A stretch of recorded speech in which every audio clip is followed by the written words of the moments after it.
Para realizar grandes coisas, não devemos apenas agir, mas também sonhar. Não só planejar, mas também acreditar. Essa é a mensagem que está na lápide do meu pai, né? Ela foi colocada porque o meu pai, ele tinha o sonho de ter a casa dele, ter 1000 cabeças de gado, né, aqui no Mato Grosso. Então ele tinha um sonho. Mas ele não só agiu, como ele acreditou. E acreditando, eles foram planejando, né?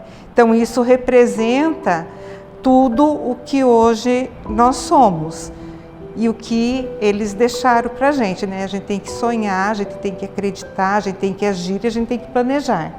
Esse é o significado do que ele deixou. E esse é o resultado de Sorriso também, né? Para nós, né? Se ele não tivesse acreditado e sonhado, ele não teria vindo. Quando ele estava no fim da vida, ele nos levou, todos os filhos, à praia. E no final do ano, porque era eu que, como ele ficava em Cuiabá, e eu moro em Cuiabá, então eu que levava ao médico, né? E ele falou: minha filha, eu quero ver todos os cemitérios de Santa Catarina aonde eu vivi, para ver onde que eu quero ser enterrado. Ele nunca perguntou quanto tempo ele tinha de vida, né? E aí eu falei: tá bom, pai. Aí fomos eu, meu marido, minha filha tinha acho que 3 anos e minha mãe. Nós passamos em todos os cemitérios, em todos. E ele cochichava no meu ouvido: aqui não, aqui não, aqui não. A minha casa final é em Sorriso, é lá que eu quero ser enterrado. Então era aqui que ele era feliz. Ele passou lá para sentir, né? Em cada cemitério era um terço que a minha mãe rezava, né? O pai sempre falava que nós íamos embora para o Mato Grosso. Ele tinha adquirido uma terra aqui em Chapada, de Guimarães ali. E foi passando os anos, né? E depois não veio mais ver a terra. Quando ele veio para cá ver, ele nem foi mais ver nada, não, que ele tinha adquirido, porque já tinha tomado conta da terra, né? E daí ele veio e comprou aqui. Foi difícil, né? Não tinha nada, só mato. Foi feita uma casa para morar, para daí abrir, para fazer um tipo de um restaurante para hospedar as pessoas. Já era casada. Ele que veio junto, ele e o meu irmão Ivo, que vieram junto com o pai para fazer negócio, né? Para ver as terras, ver tudo aqui. Então, o que o meu pai sempre contou foi da seguinte forma, que o meu avô, o Benjamin Reiser, sempre quis comprar uma área de terra no Mato Grosso. Como ele já tinha propriedades no sul, em Nova Londrina e ali em Rio das Antas, ele precisava de gente para acompanhar, para tomar conta. Aí ele teve a ideia de chamar meu pai e o filho dele, o Ivo Reiser, para vir para cá. Daí ele fez a proposta que se ele comprasse uma área de terra, vocês viriam, que ele iria dar 200 alqueires para cada um, para eles virem para cá, tirar as divisas e começar a mexer com a terra. Meu pai na hora aceitou, né? O tio Ivo também. E aí foi que eles vieram para cá para ver terras para comprar, né? Foram para Sinop, alugaram uma serraria para daí fazer as casas. Eles foram para Rio das Antas, visitar nós tudo lá e voltaram para cá de novo. Aí foram fazer essa serraria para fazer a madeira, tirar a madeira para fazer as casas, lá em Sinop, né? E daí foi feita a do meu irmão, do Ivo, nós moramos tudo junto. E daí estava começando a minha. Aí que eu resolvi vir aqui para cá com meu marido, que ele estava sozinho aqui no meio do mato, né? Ficava preocupada.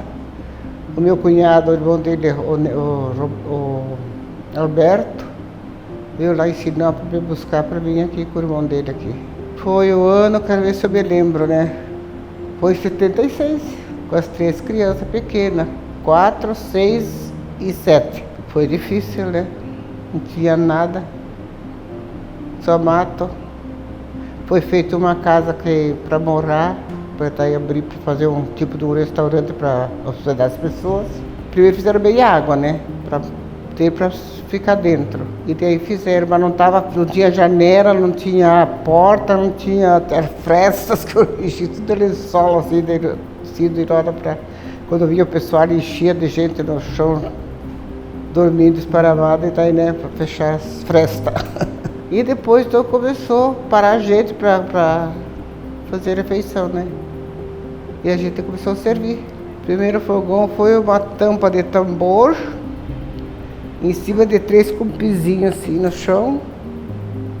Ali eu fazia a comida. Em 76.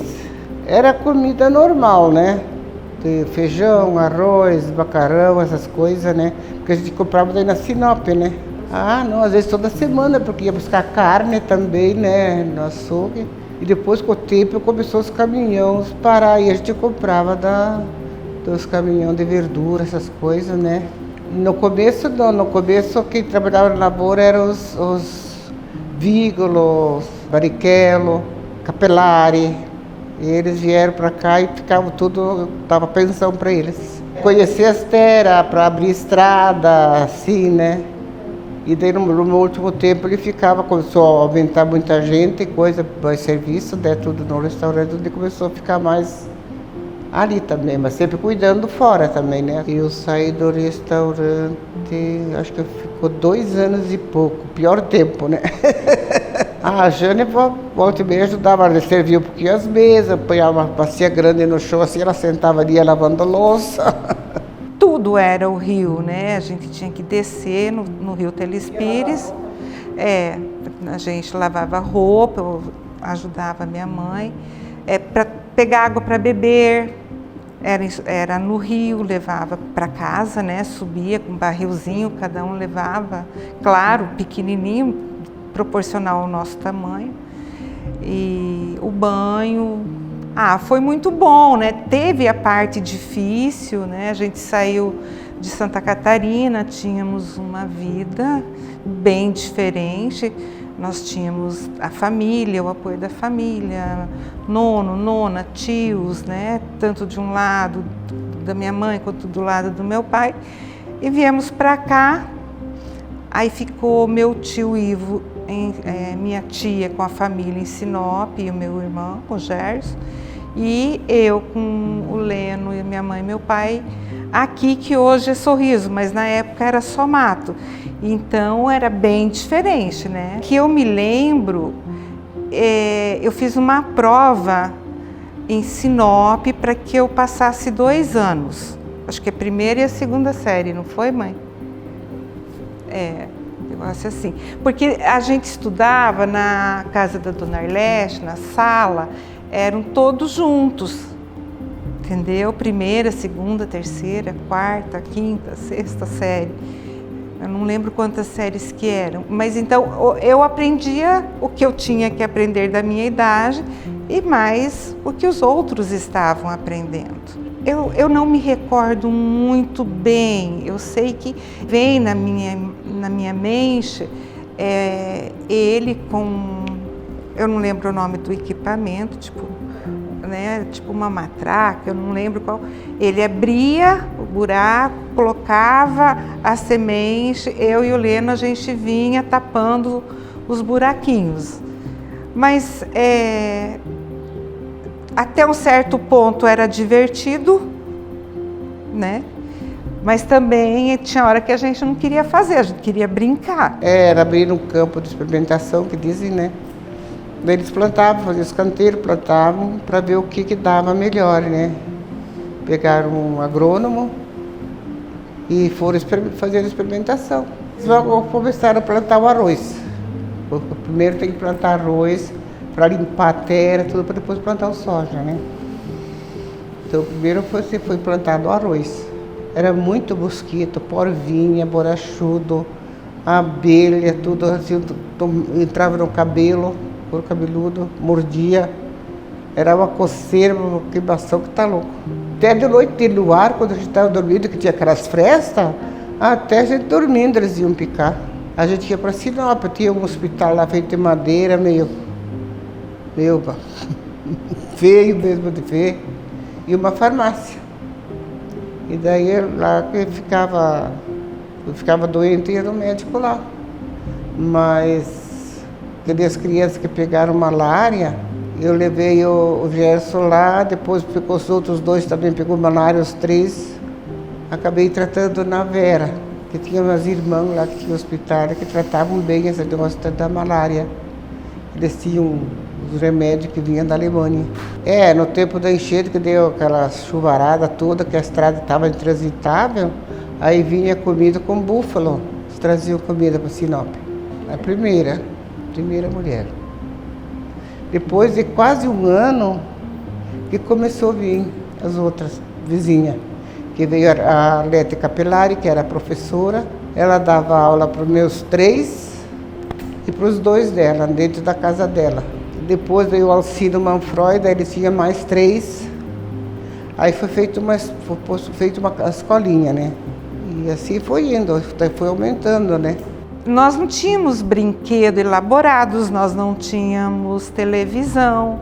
Então a gente criava nossos brinquedos. Os pneus de trator, pneus de caminhão, virava brinquedo. A gente rodava dentro dele, alguém empurrava e a gente ia. Fazia carrinho, aqueles carrinhos de mão, né? Então era assim, lata de leite ninho, virava fogãozinho, virava carrinho, e assim que a gente brincava. Tem o lado positivo, que a gente era unido, né? A gente jogava uma canastra no domingo, sábado de noite, se reunia todas. Era no rio, depois o meu irmão fez uma roda d'água para ver se água para o restaurante, né? Aqui nessa sanguinha que atravessa aqui. Mas não deu muito certo, ajudou um pouco, mas não deu muito certo. Eles iam buscar água lá no rio com bote para o restaurante. Porque a água do rio era cristalina, era limpa, porque não tinha nada de plantação, nada em roda, né? Quando ele veio para cá e tudo, ansioso para vir morar para cá, né? Que aqui se vendia tanto de terra, ele ia ter uma fazenda com os milho, cabeça de boi, depois ele podia dormir de barriga para cima. Eu dizia assim, eu acho que você bebeu, né? Quando a gente veio, nós viemos numa caminhonete do meu tio. Na frente vinha meu tio, minha tia com o bebê, o Ademir e minha mãe. E atrás estávamos eu, meu irmão Gerson, meu irmão Leno e meus primos, a Ivone, a Eliane, o Aguinaldo e o Fábio. Todo mundo embolado lá atrás, né? E eu era um pouco difícil, brigava muito. E uma vez eu desci do carro e não queria entrar, e falaram, então nós vamos deixar você.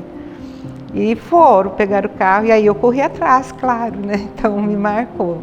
Tinha os irmãos do Nelson, que era sócio, o Claudino, o Riciere, o Alberto, o Joaninho, tudo eram sócios, né?